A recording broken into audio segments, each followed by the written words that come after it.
नंद और यशोदा दोनों बड़े भाग्यशाली थे, जिनकी गोद में बैठकर श्री कृष्ण अपनी बाल लीलाएं करते थे। उनके भाग्य की ठीक ठीक प्रशंसा शारदा भी नहीं कर सकती। धर्म ग्रंथों से पता चलता है कि नंद अपने पूर्व जन्म में एक वसु थे, यशोदा धरा थी, नंद की पत्नी थी।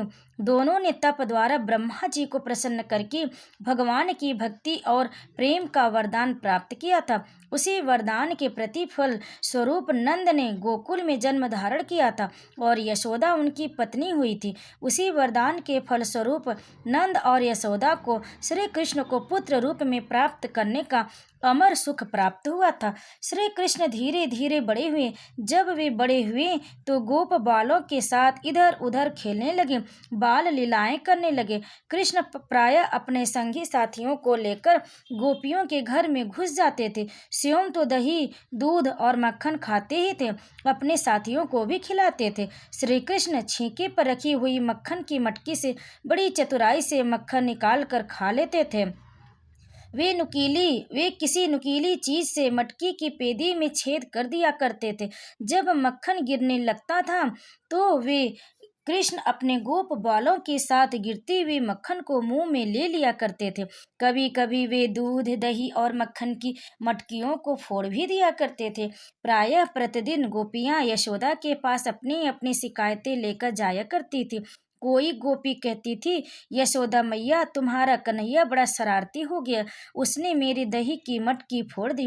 कोई गोपी कहती, यशोदा मैया तुम्हारा कृष्ण दूध पी गया। कोई गोपी कहती, यशोदा मैया तुम्हारे कृष्ण ने मेरा सारा मक्खन खा लिया है। शिकायत के समय कृष्ण मौजूद रहते थे। वे गोपियों की शिकायतें सुनकर मुस्कुराते हुए कहते थे, मैया तुम इन गोपियों की बातों पर विश्वास ना करो। मैं सवेरा होते ही गायों को चराने के लिए वन में चला जाता हूँ और संध्या होने पर लौटता हूँ। तुम ही सोचो मैं इनका दूध, दही और मक्खन कब खाऊंगा। श्री कृष्ण की मुस्कुराहट देखकर यशोदा समझ जाती थी कि कृष्ण बड़ा नटखट हो गया। वह गोपियों को चिढ़ाने के लिए अवश्य उनका दूध, दही और मक्खन खा जाता होगा।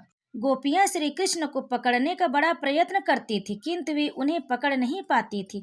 बालक श्री कृष्ण उनका हर एक दाव काट दिया करते थे। पर एक दिन बाल श्री कृष्ण एक चतुर गोपी की पकड़ में आ गए। वे रंगे हाथ पकड़ लिए गए। उनके हाथों में तो मक्खन लगा ही था, मुख में भी मक्खन लगा हुआ था। गोपी कृष्ण का हाथ पकड़े हुए उन्हें यशोदा जी के पास ले गई। उसने उन्हें यशोदा जी के सामने खड़ा करके कहा, यशोदा मैया अब तो आपको विश्वास हो जाएगा कि आपका नन्हा, आपका कान्हा हमारा मक्खन चुरा कर खाया करता है। देखिए इसके हाथों और मुख पर मक्खन लगा हुआ। मैंने इसे मक्खन चुराते खाते हुए पकड़ा है। मैंने इसे मक्खन चुरा कर खाते हुए पकड़ा। बात सच थी, मक्खन श्री कृष्ण के हाथों और मुख पर लगा हुआ था। यशोदा जी बाल कृष्ण की ओर देखती हुई बोली, क्यों रे लाला, गोपी क्या कह रही है? क्या तू सचमुच मक्खन चुरा कर खा गया? बाल कृष्ण ने रोनी सूरत बनाकर उत्तर दिया, मैया सभी ग्वाल बालक मेरे पीछे पड़े रहते हैं, मुझे चिढ़ाते रहते हैं। उन्होंने मुझे पकड़कर जबरदस्ती मेरे हाथों और मुख पर मक्खन लगा दिया है। तेरी सौगंध मैया, मैंने मक्खन चुरा कर नहीं खाया है। बाल कृष्ण की रोनी सूरत देखकर यशोदा तो हंसी, गोपी भी हंस पड़ी। अद्भुत थी वह रोनी सूरत। मनुष्य की तो बात ही क्या, देवता भी उस रोनी सूरत पर मोहित हो सकते थे।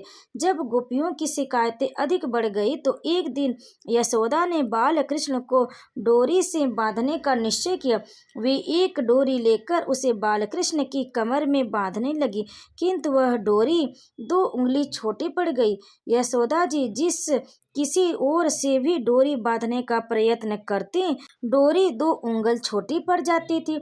यशोदा जी बांधते बांधते थक गईं, किंतु बालकृष्ण बंध नहीं सके। आखिर माँ की परेशानी देखकर वह अपने आप ही बंध गए। यशोदा जी के द्वार पर यमला अर्जुन की 2 वृक्ष थे। दोनों वृक्ष आपस में सटे हुए थे, बीच में बहुत कम जगह थी। सटे हुए होने के कारण उन्हें यमला अर्जुन कहते थे। वास्तव में वे दोनों वृक्ष नहीं थे, कुबेर के पुत्र थे। एक का नाम नलकूबर था और दूसरे का नाम मणिग्रीव। पूर्व जन्म में एक बार दोनों शराब पीकर उन्मत्त होकर नाच रहे थे। संयोग की बात नारद जी भी वहां पहुंचे। उन दोनों ने शराब के नशे में नारद जी का अपमान कर दिया। नारद जी ने उन्हें श्राप दे दिया कि वे अर्जुन के वृक्ष बन जाएं और भगवान कृष्ण के द्वारा उनका उद्धार होगा। एक दिन यशोदा जी ने बाल कृष्ण को उखल से कसकर बांध दिया। वे उन्हें बांधकर घर के बाहर चले गए। उखल में बंधे हुए बाल कृष्ण उखल को घसीटते हुए अर्जुन के वृक्षों के पास गए। वे उखल सहित दोनों वृक्ष के बीच में निकलकर दूसरी ओर चले गए। फलतः दोनों वृक्ष गिर पड़े और कुबेर के दोनों पुत्र श्राप से मुक्त होकर देवलोक को चले गए। एक दिन गोप बालकों ने यशोदा जी के पास जाकर उनसे कहा, यशोदा मैया, तुम्हारे कृष्ण ने मिट्टी खाई है। यशोदा जी ने कृष्ण को जा पकड़ा। वे उसका हाथ पकड़कर उनसे पूछने लगी, क्यों रे लाला, क्या तूने मिट्टी खाई है?